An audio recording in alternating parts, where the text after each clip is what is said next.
Dios les bendiga, hermanos, a todos. Un gusto poder saludarles una vez más. Estuvimos 2 jueves, precisamente el jueves que tocaba Nochebuena y también el de Año Nuevo. No estuvimos, bueno, por razones obvias, todos teníamos que preparar alguna cosa en casa o, digamos, en el caso de algunos fueron a saludar a sus familiares o algo así. Sí, pero dar gracias al Señor. Tuvimos un año donde no perdimos la continuidad de lo que veníamos haciendo. Retomamos el libro de los Hechos. Estuvimos hablando también, compartiendo los primeros meses, estuvimos compartiendo sobre el crecimiento y la madurez espiritual. Y después retomamos el libro de los Hechos y ya vamos en el capítulo 25. ¿Ya? Yo estaba mirando todos estos capítulos finales. De hecho, ya no nos queda mucho, así es que podemos avanzar en ello y saber qué es lo que vamos a seguir compartiendo. A lo mejor vamos a cambiar un poquito el formato, como pretendíamos también cambiar el formato de algunos cultos del día domingo. Queremos ver, no solamente innovar cosas, sino cosas que sean en realidad prácticas y que todos nosotros podamos en alguna manera conectarnos y hacerlo bien. Porque aquí lo que se viene, ya estamos considerando que estamos para de aquí a marzo todavía. A no ser que alguno de ustedes salga de vacaciones, no sé, el hermano Oscar Machuca, no sé, ahí va a Miami el hermano Oscar. ¿Ah? ¿No? La verdad es que vamos en fotos nomás, pues vemos los paisajes en la televisión hoy en día. Bueno, el Señor nos ayude en ello. Vamos al capítulo 25.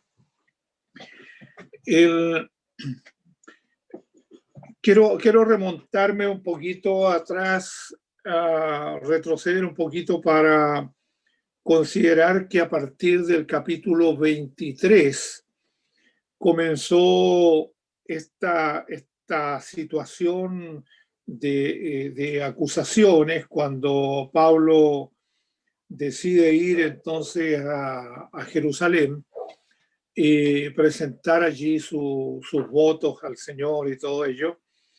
Y ahí comenzaron entonces las acusaciones y comenzaron los tiempos de estar apremiado, de ponerlo preso y de tantas otras cosas que le sobrevinieron. El capítulo 24 continúa, digamos, aún con otros personajes, pero son, digamos, las mismas acusaciones las que están viniendo sobre él.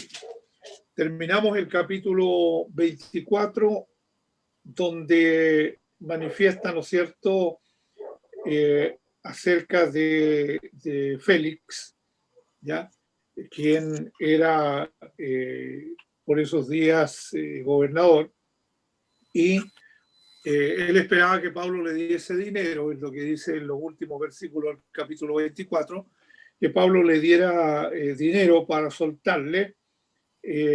Muchas veces, dice, lo hizo venir una y otra vez para este fin, pero al cabo de 2 años, dice el verso 27, al cabo de 2 años, recibió Félix por sucesor a Porcio Festo. O sea, 2 años estuvo ahí la situación con Félix, y entonces lo hacen este cambio en la política romana, y queda entonces como sucesor Porcio Festo.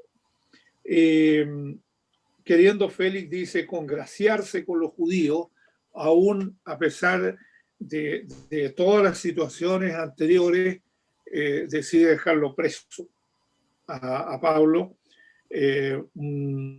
Algunos historiadores hacen mención de que lo dejó encadenado, ¿ya? Entonces, estos historiadores dicen que Félix era un hombre malo, era un hombre con malas intenciones y con malas prácticas, Félix. Entonces lo vemos por los últimos versículos del capítulo 24. Y lo deja preso, y como dije, algunos historiadores dicen que lo dejó encadenado. Y llegamos entonces a esta parte donde aparece, ¿no es cierto?, la figura de Festo. Llegado pues Festo a la provincia, subió de Cesarea a Jerusalén 3 días después, y los principales sacerdotes y los más influyentes de los judíos se presentaron ante él contra Pablo y le rogaron pidiendo contra él como gracia que le hiciese traer a Jerusalén, preparando ellos una celada para matarle en el camino. Vamos a tal vez a destacar un par de capítulos, que algunas obviamente se repiten, y en el 26 vuelve a hablar acerca de su conversión y todo eso. ¿Qué es lo que vemos aquí? Vemos, ¿no es cierto?, una figura política, Festo, que está volviendo, o sea, que él se está asumiendo en este momento, y los judíos, lo más curioso de este pasaje es que ellos no se habían olvidado, lo tenían presente el tema de Pablo. No había, como dicen en algunos lugares, ni perdón ni olvido. Ya estaban ahí los judíos al acecho, y al entrar entonces Festo en este cargo, en este puesto, por el gobierno romano, entonces ellos dijeron: aquí está la oportunidad. Y aquí está la oportunidad en que lo primero que vamos a pedir es que él sea llevado a Jerusalén. Aparentemente, para ser juzgado por el Sanedrín, aparentemente. Porque lo que nos dice uno de estos versículos es que ellos, el verso 3, es que estaban preparando, ¿no es cierto?, un complot para matarle. Están preparando una celada, dice la versión 60, para matarle. O sea, ellos iban a esperar en el camino para matar, en este caso, a Pablo. Y se da la situación entonces que Festo responde, ¿ya?, a ellos, que estaba custodiado en Cesarea, donde él mismo iba a partir en breve. Los que de vosotros puedan, dijo, desciendan conmigo, y si hay algún crimen en este hombre, puedan entonces acusarle. Allí vemos esta situación de que no se va inmediatamente, sino que él permaneció ahí entre 8 a 10 días, dicen los versículos siguientes, para ir a Cesarea, ¿ya? Y una vez llegado ahí, él constituye un tribunal. Los judíos entonces nuevamente hacen este ataque, presentando contra Pablo muchas acusaciones, pero ninguna de ellas la podían probar. Entonces, el verso 7 dice: cuando éste llegó, lo rodearon los judíos que habían venido de Jerusalén, presentando contra él muchas y graves acusaciones, las cuales no podían probar. Alegando Pablo en su defensa: ni contra la ley de los judíos, ni contra el templo, ni contra César he pecado en nada. Miremos un poquito entonces la defensa que hace aquí Pablo, ¿ya? Al parecer, Festo hubiese estado dispuesto a acceder a la petición, ¿no es cierto?, que hacían los judíos, ya, para que fuese enjuiciado por temas de religión. No aparece que sea juzgado por otras cosas, ¿ya? Entonces, hace mención aquí en los versos del 9 al 11, ¿ya? Pero Festo dice, queriendo congraciarse con los judíos, opta o va adoptando un poco la misma actitud de Félix, ¿ya? Para congraciarse con los judíos. Y respondiendo a Pablo, dijo, ¿quieres subir a Jerusalén y allá ser juzgado de estas cosas delante de mí? Pablo dijo, ante el tribunal de César estoy, donde debo ser juzgado. A los judíos no les he hecho ningún agravio, como tú sabes muy bien.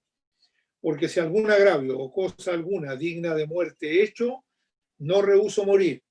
Pero si nada hay de las cosas de que estos me acusan, nadie puede entregarme a ellos. Y aquí hay entonces una apelación a César, ¿ya? Me llama mucho la atención porque tanto en algunos versículos siguientes o en los capítulos siguientes, estas personas hablan acerca de Augusto, de Augusto César. Entonces, considerando, ¿no es cierto?, estas acusaciones,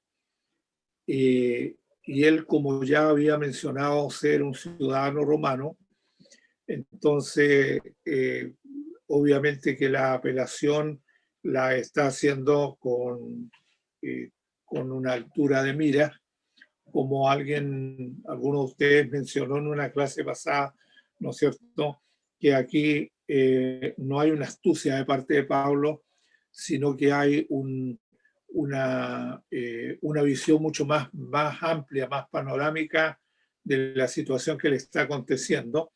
Entonces está haciendo una apelación para ir a Roma, está haciendo una apelación para llegar a un lugar más amplio, más grande, donde el Evangelio pueda correr con toda libertad. Entonces, no son situaciones al azar, son situaciones muy bien pensadas, muy consideradas, y creo que esa es una de las cosas que nosotros debemos tener en cuenta frente a las decisiones que tomamos, porque muchas veces estas van a repercutir en el tiempo, ¿ya? Vamos a considerar cualquier situación que nosotros tomemos, y tengamos que decidir, tengamos que a lo mejor manifestarnos, ¿cierto?, nuestro sentir frente a algo, y a veces la familia o aún temas de trabajo y algunas cosas. Entonces, considerar bien concienzudamente en qué nos favorece como creyentes, en qué nos favorecen algunas cosas como cristianos, ¿ya? Eso creo que tenemos que tenerlo muy en cuenta. Un testimonio muy cortito. Un día vino una mamá con un joven a la iglesia, él era un hombre grande ya, y su mamá vino para conversar conmigo, así que yo les atendí en la oficina.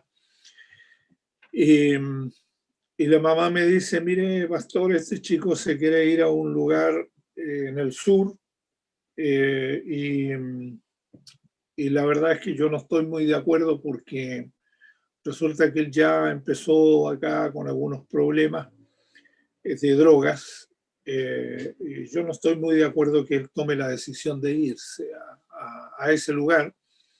Entonces yo le dije, bueno, tú eres un hombre grande, ¿qué es lo que dices tú?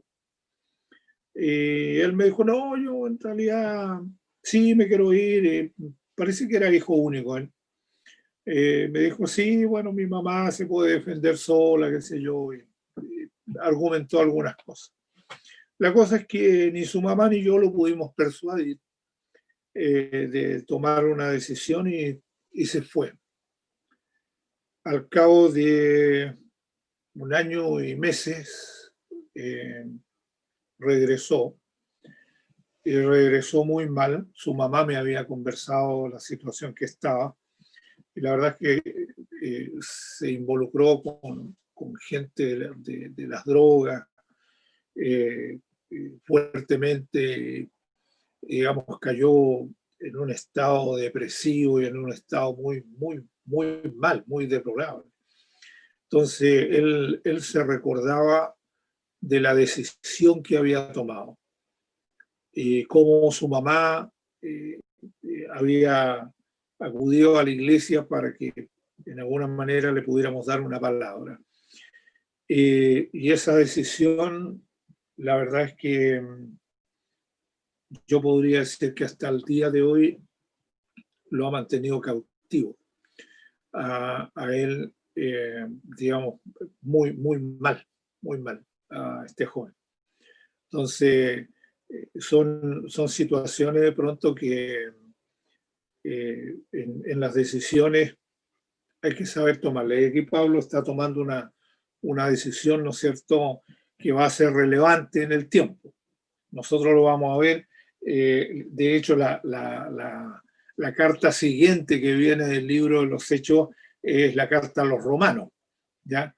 Y ahí hace todo tipo de apelaciones en cuanto a la ley, en cuanto a las cosas de los judíos.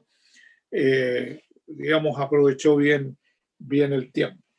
Vayamos entonces a mirar el verso 12, que es el último que aparece aquí antes de este corte. Dice: entonces Festo, habiendo hablado con el consejo, respondió: a César has apelado, a César irás. Esa es digamos, aferrándose a la decisión que había tomado Pablo. A partir del verso 13, viene el rey Agripa con Berenice a saludar a Festo, porque obviamente que él se había hecho cargo, ¿no es cierto?, de la provincia. Entonces, vemos en esto que pasado algunos días aparece la figura de Agripa.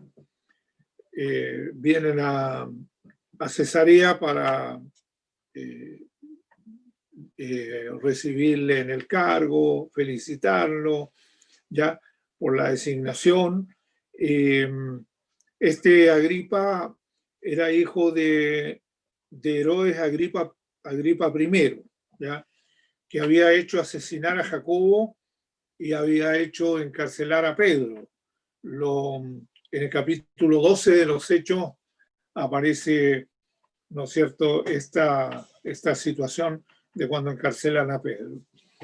Se piensa que aparece allí entonces para recibir a Festo, ¿ya? Y él decide, quiere conocer, ¿ya? Le cuenta el problema que tiene con este preso, porque lo vamos a decir en palabras bien chilenas y bien sencillas.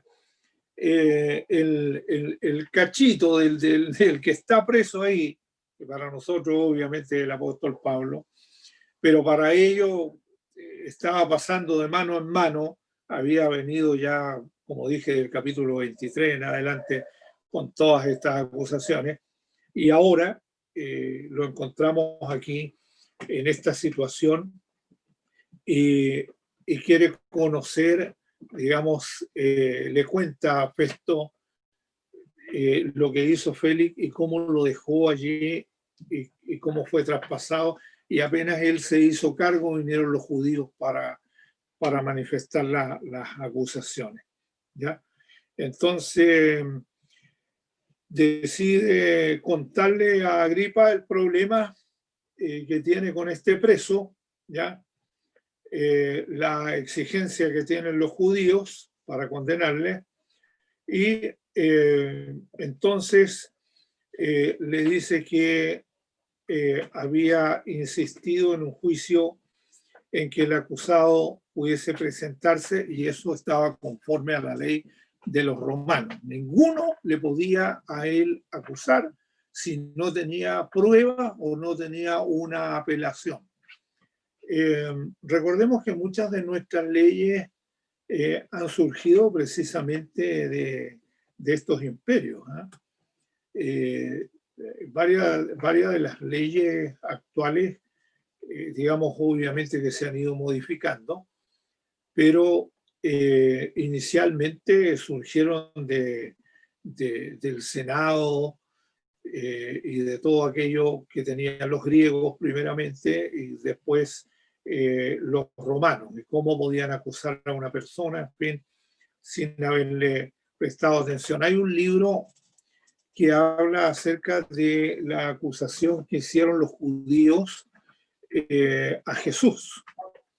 Y en ello, digamos, porque obviamente que quien gobernaba en aquellos días en las provincias, tanto en Jerusalén como en algunos otros lugares, había un gobierno romano.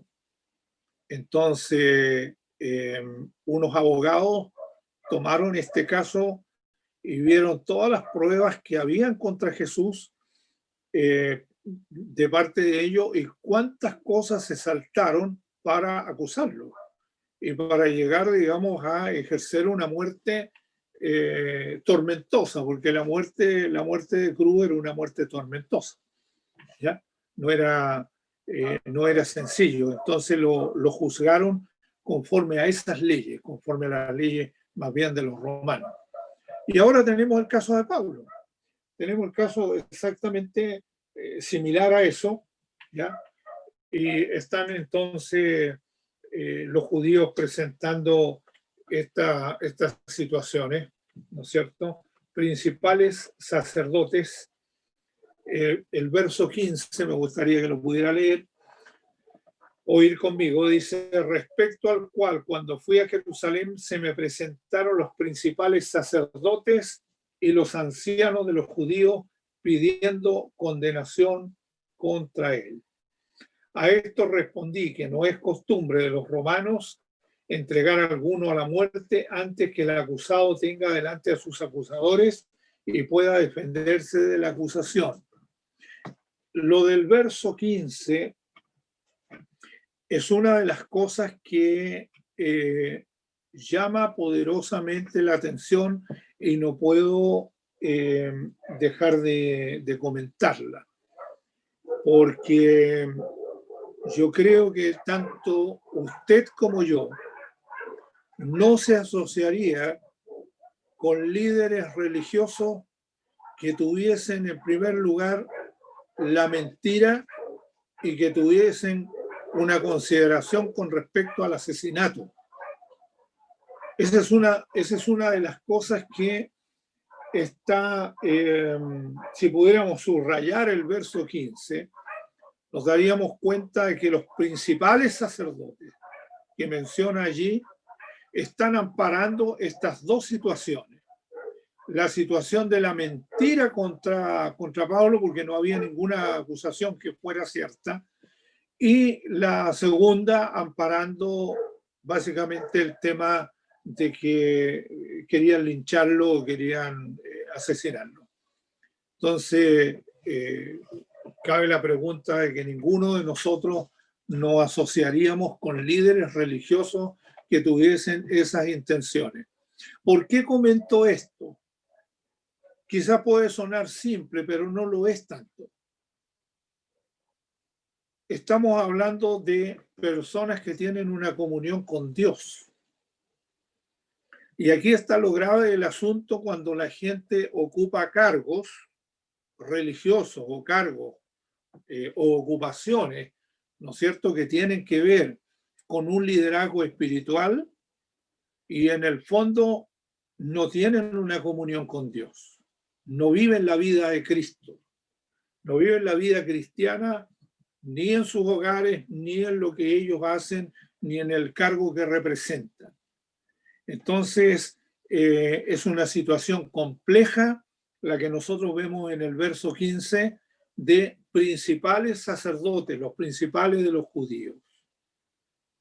Es no solo un tema de curiosidad, hermano, es un tema que hoy en día nosotros también tenemos que tenerlo presente, porque es un tema que hoy quizás no somos ni el Espíritu Santo, ni somos la palabra, ni a lo mejor somos ángeles u otro tipo de cosas espirituales como para saber cuál es el corazón de la gente.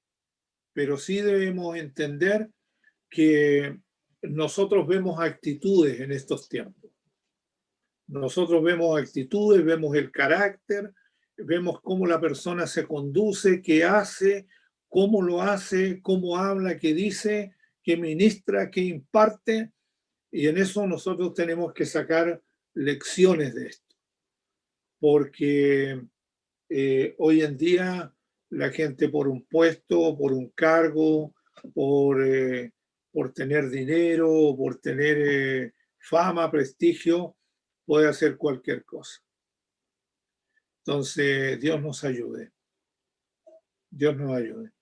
Había aquí cerca de mi casa un hermano, bueno, hermano entre comillas, ¿no? Él era muy grande, de porte, de tamaño. No voy a decir su apodo, pero era muy grande de porte. Entonces él hablaba muy bien, digamos, de algunas cosas. Yo lo escuché en algunos funerales hablar acerca de las cosas de Dios y todo. Pero en el centro de la ciudad él tenía una cantina. Y tenía una cantina muy, muy conocida. Nosotros pasábamos frecuentemente por ahí porque tomábamos la movilización.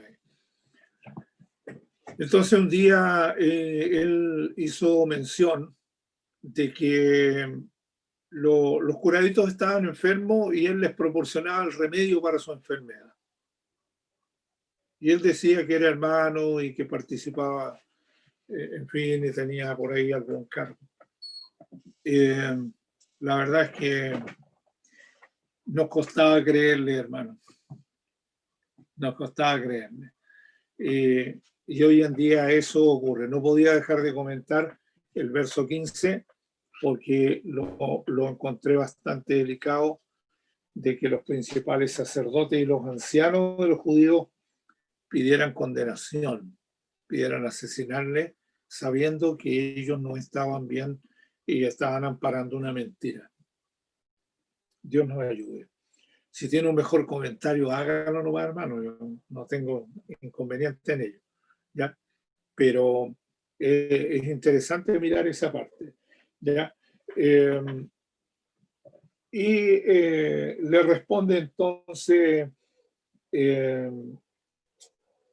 que no es costumbre de los romanos entregar a alguno a la muerte antes de que el acusado tenga a sus acusadores y pueda defenderse de la acusación. Bien, ahí vemos entonces un claro reflejo de lo que significaba para ellos la ley, ¿ya? Que era de esa manera y hasta el día de hoy está al lugar, como diría la hermana Angie, ¿no es cierto? Al lugar, ¿ya? Así que sentado, dice en el tribunal, dice el verso 17, mandé traer al hombre y estando presentes los acusadores, ningún cargo presentaron de los que yo sospechaba, sino que tenían contra él ciertas cuestiones acerca de su religión y de un cierto Jesús ya muerto, el que Pablo afirmaba estar vivo. Qué interesante, ¿verdad? Pablo afirmaba entonces que Jesús estaba vivo. Y es lo que afirmamos también nosotros. Amén. Lo afirmamos así, de esa manera, ¿verdad? Bien. Cuestiones acerca de su religión. No querían meterse en problemas ellos. Y ahí aparece, ¿no es cierto? Si quiere ser juzgado, quería ir a Jerusalén y allí ser juzgado de estas cosas. Más como Pablo apeló para que se le reservase para el conocimiento de Augusto, mandé que le custodiasen hasta que le enviare yo a César. le echan bien al hombro a César ahí, ¿eh? Lo mencionan como Augusto. ¿Ya?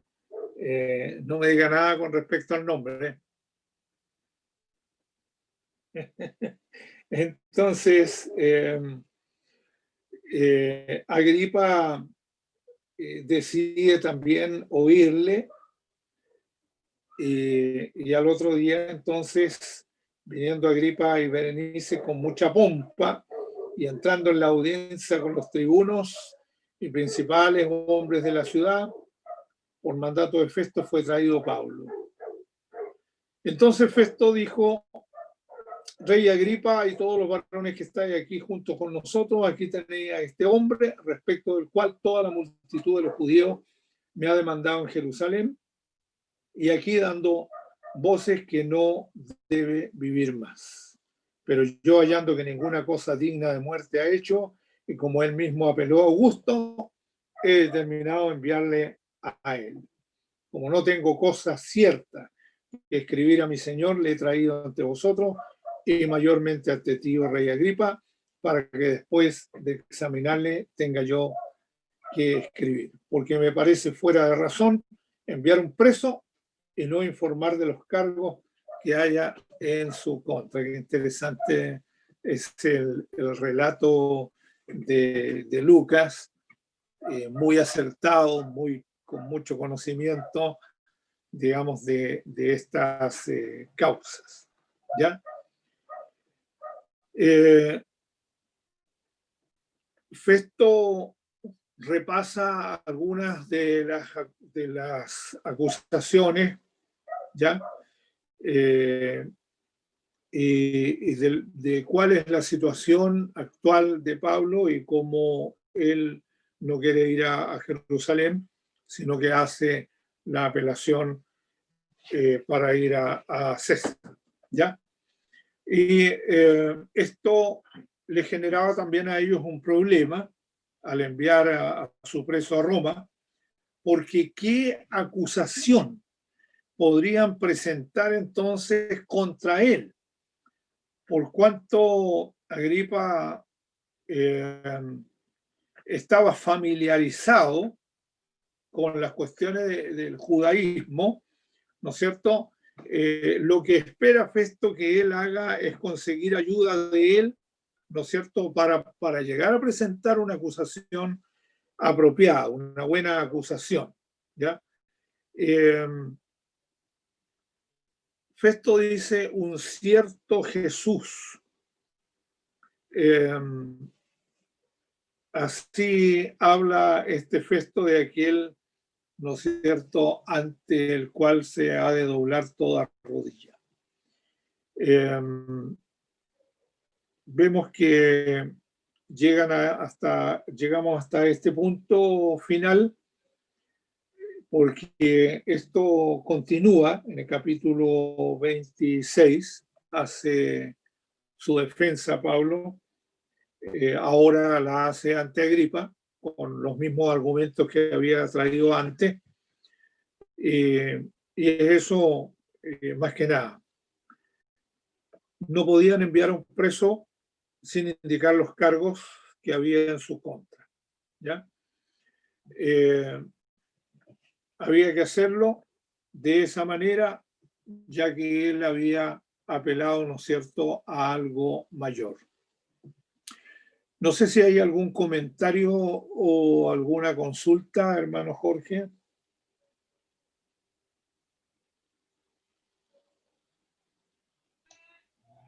¿Algún hermano tiene alguna opinión o algo que no entendió? Hermanos. Pastor.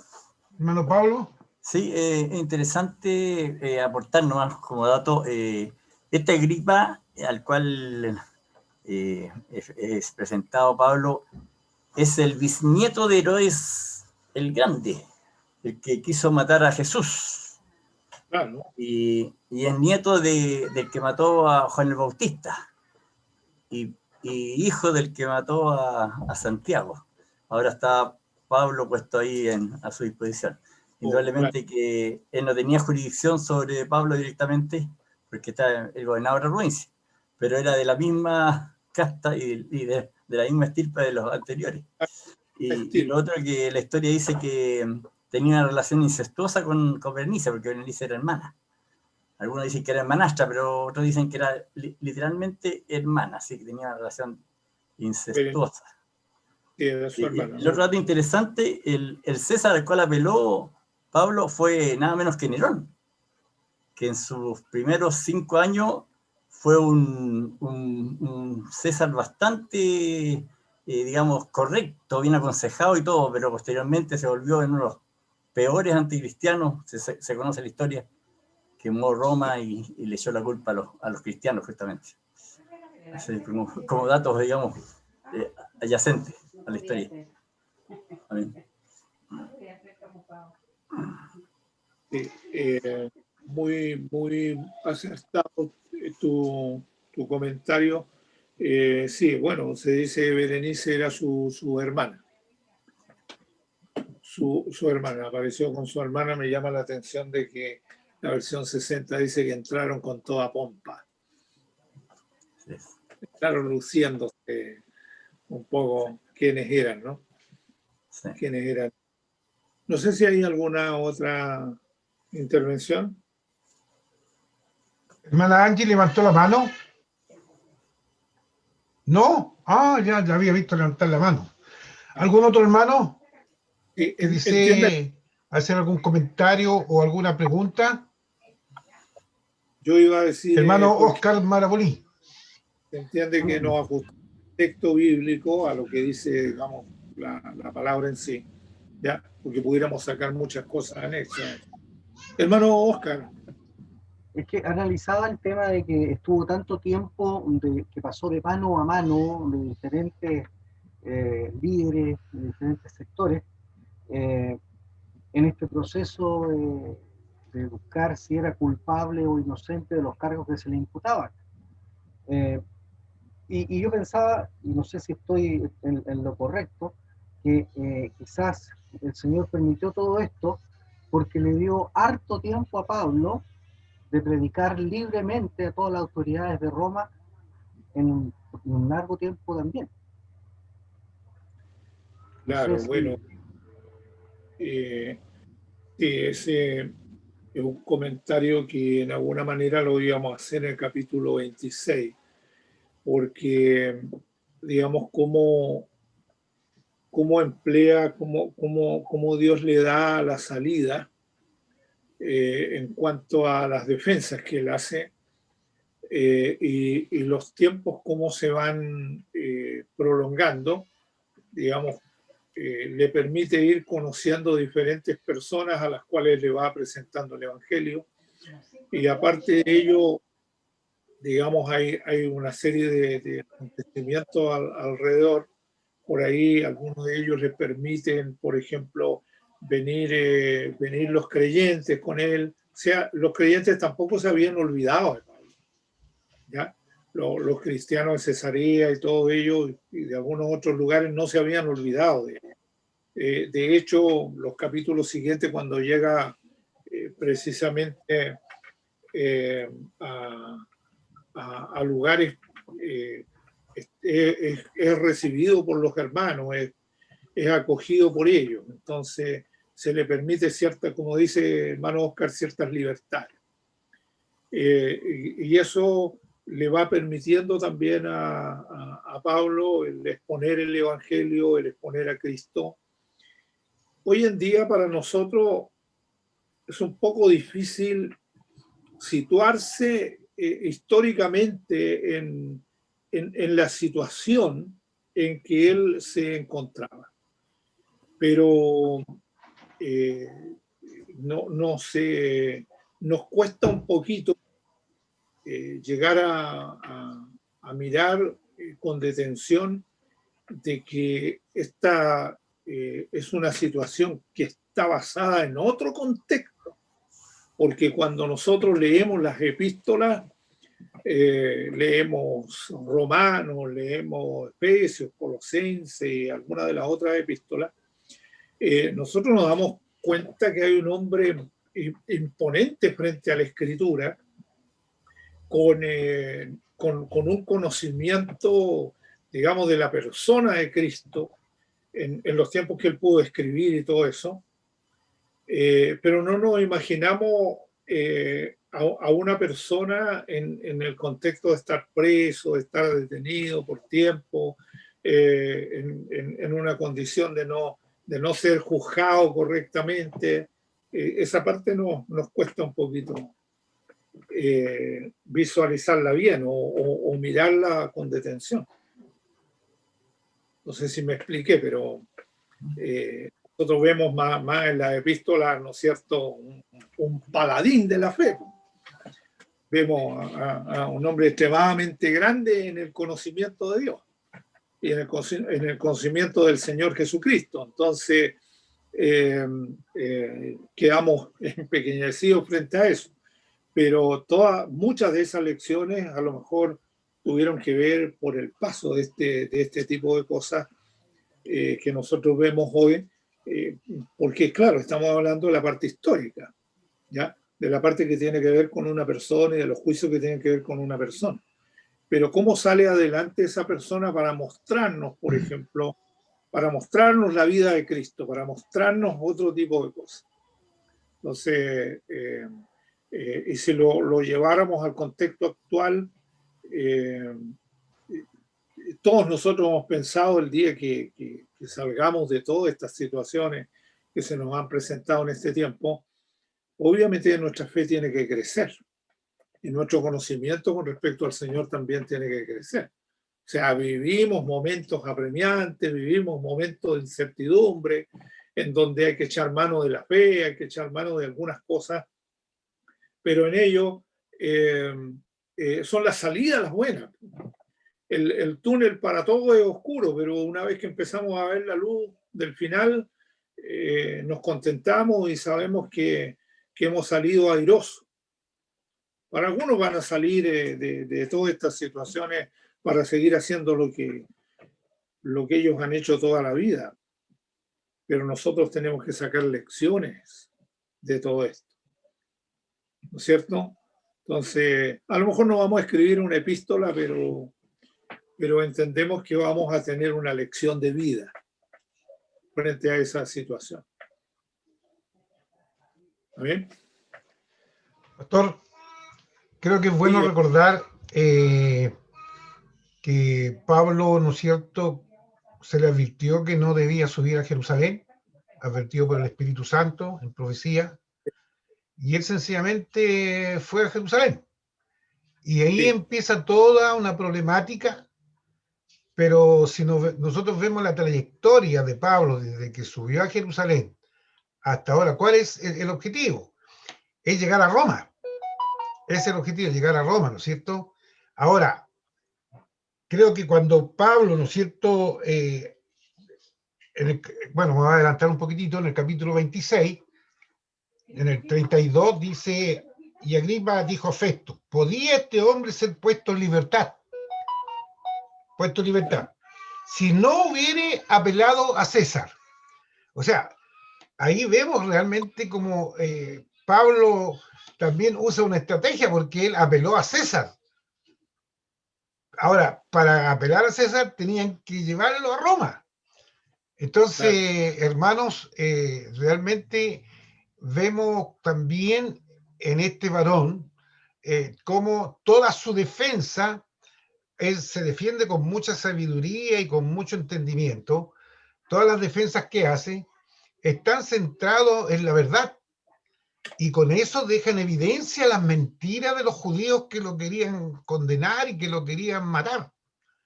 Claro, porque Pablo en ningún momento, si usted va leyendo todas las defensas que él hace, siempre está centrado en lo mismo.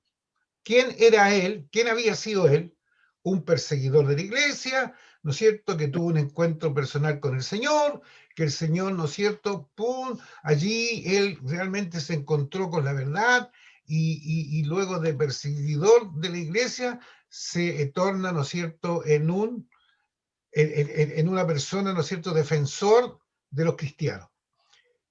Y vemos que ahí está centrada toda su defensa. Y con eso deja en evidencia las mentiras de los judíos que querían condenarlo, que querían matarlo, pero su principal preocupación, creo que en estos momentos lo deja ver, que era que él quería llegar a Roma. Ese era el objetivo, llegar a Roma, ¿no es cierto?, para predicar el Evangelio, la palabra del Señor. Es muy interesante, hermano, este estudio del libro Los Hechos, donde realmente vemos la historia de un hombre de fe, un hombre realmente seguidor, y un ejemplo de conducta y un ejemplo, ¿no es cierto?, de fe en nuestro Señor Jesucristo. Eso, pastor. Gracias, hermano. Bien. Yo creo que estamos claros. Hay que leer el capítulo 26 para que nos interioricemos.